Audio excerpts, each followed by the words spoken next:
The room was dim, the air heavy with a mix of familiarity and the reckless weight of what I was doing. My husband, Ethan, was supposed to be working late at the hospital, his long shifts as a paramedic keeping him away most nights. That evening, I had invited Caleb, an old friend, over. What began as a casual reconnection after a reunion had quickly crossed a line. After 6 years of marriage, Ethan's exhaustion, his silence, his growing distance left me yearning for attention, and I made a selfish choice. I thought I could slip away into a moment of escape, but the illusion shattered when the front door opened. Ethan stood there, frozen in the doorway, his expression a mixture of disbelief and fury. Caleb scrambled for his clothes, and I couldn't move. "Sarah," Ethan whispered, his voice breaking, but his eyes were already on the gun safe beside the dresser. He pulled out his pistol, his hands trembling, but steady enough to be dangerous.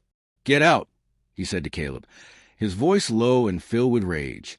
I screamed, begging him to stop, but Caleb panicked and bolted for the door. A shot rang out.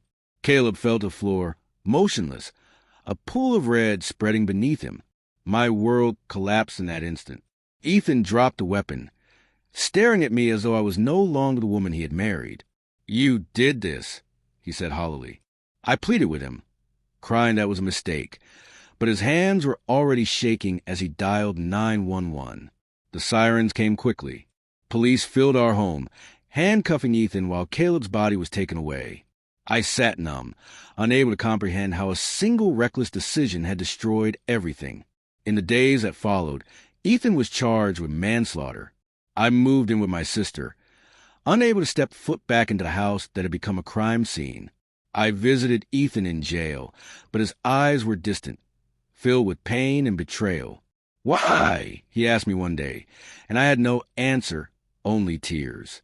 My selfish need for validation had driven him past breaking point. The trial was brutal. Ethan's lawyer argued emotional distress, and I testified, my voice cracking as I admitted my betrayal. He was sentenced to 7 years in prison. Friends turned their backs on me. Caleb was gone, Ethan's freedom was gone, and I was left haunted by guilt. I tried to rebuild, moving into a small apartment and starting therapy to face my shame.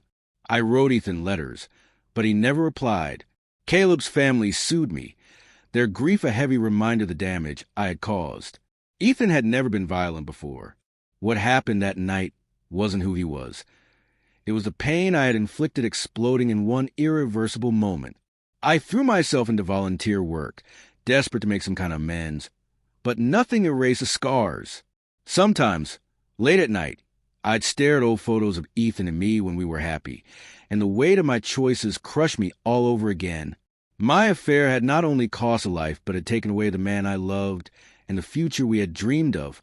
Ethan's gun may have ended Caleb's life, but it was my betrayal that lit the fuse, destroying everything.